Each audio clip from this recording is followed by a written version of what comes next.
Maintenant que nous avons paramétré notre footprint, que nous lui avons ajouté nos indicateurs techniques, passons à cette première stratégie de la vidéo 3 que j'appellerai à la recherche des stop-loss. Je te rappelle qu'un stop-loss est un ordre agressif, donc il sera visible dans le footprint et nous l'identifierons du fait qu'il n'y ait aucune contrepartie en face. Ici, dans cet exemple, nous sommes face à des stop-loss ou des stop-win vendeurs. Il ne nous est pas possible d'identifier de différence entre ces deux types de sorties du marché agressive, donc, je continuerai de parler uniquement de stop loss ou de sortie de marché agressive. C'est exactement ce qu'il nous intéresse dans cette stratégie, c'est d'identifier les sorties du marché. Je te rappelle que cet indicateur, nous l'avons installé dans un reversal bar in tick.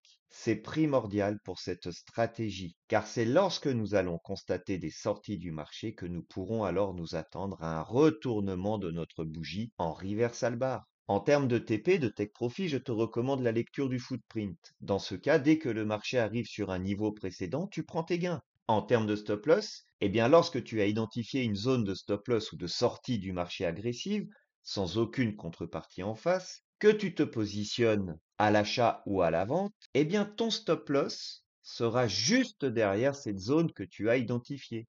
À deux-trois ticks près, ou bien éventuellement si tu constates une accélération de déséquilibre allant dans le sens opposé de ton trade, comme ici par exemple.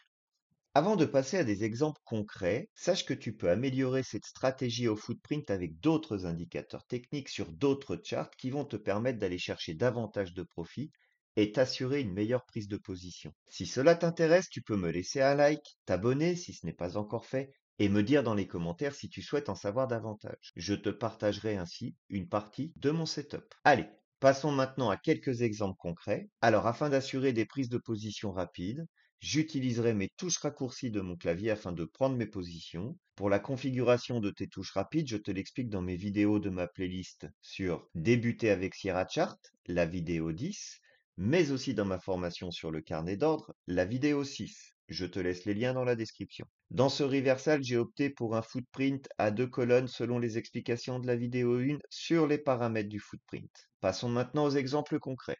On retrouve une légère petite absorption encore là-haut, ça va très très vite, hein.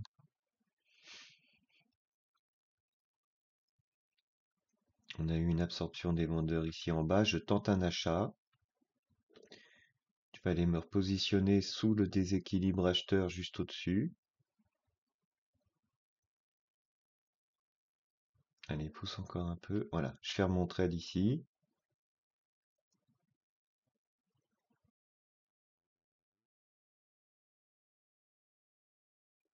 Beaucoup de vendeurs ici sur la partie basse. Si ça repasse en haut, on risquerait d'avoir un petit mouvement haussier pour casser ce déséquilibre acheteur. Vu l'absorption de tous les vendeurs qu'on retrouve sous cette barre, allez, je prends l'achat. Et l'objectif, c'est d'aller rechercher les 94,50. Alors attention, mon stop loss, il est prêt sous le VPOC de la bougie précédente.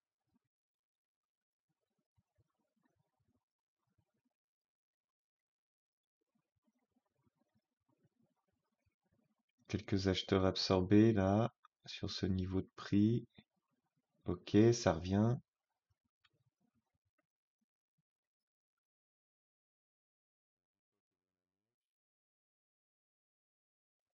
C'est bon signe pour moi. Il nous faudrait une entrée de quelques acheteurs. Là, on retrouve pas mal de vendeurs sur le haut de cette bougie. Si on passe au-dessus, c'est tout bénef. Allez. Là, il nous faut le momentum. Il faut que ça parte fort à la hausse. Allez, il faut que ça parte.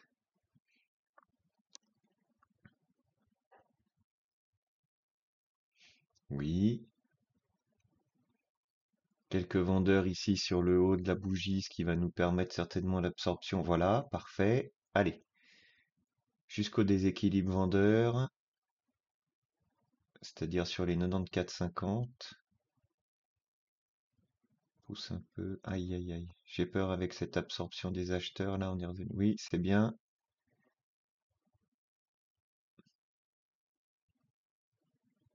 Allez, pousse, pousse, pousse, pousse. Il doit aller taper le déséquilibre. Ok, là on a une belle absorption des acheteurs agressifs. Parfait. Là où je l'attendais sur le déséquilibre. Ah, attention des petits vendeurs qui viennent se manifester.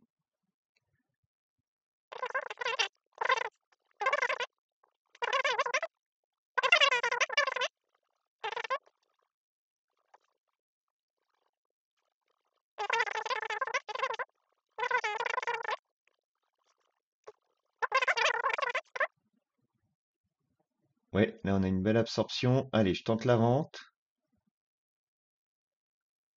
pour revenir rechercher le déséquilibre à 89,00. Je suis prêt à fermer mon trade au-dessus du déséquilibre vendeur, donc c'est-à-dire sur les niveaux de prix 97,00.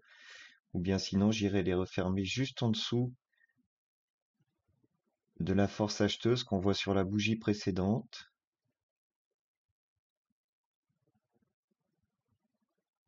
Allez, pousse encore un peu. Ok, je le ferme ici par précaution. C'est du scalp, hein, je te rappelle. Pour l'instant, j'ai que ça comme indicateur technique. Bon, bah, je pense que tu auras compris la procédure avec ces quelques trades. Maintenant, j'attends tes commentaires sur cette stratégie. Je suis toujours à ta disposition sur mon adresse forgealgo@gmail.com. Abonne-toi pour connaître mes autres stratégies et surtout, n'oublie pas de laisser un like.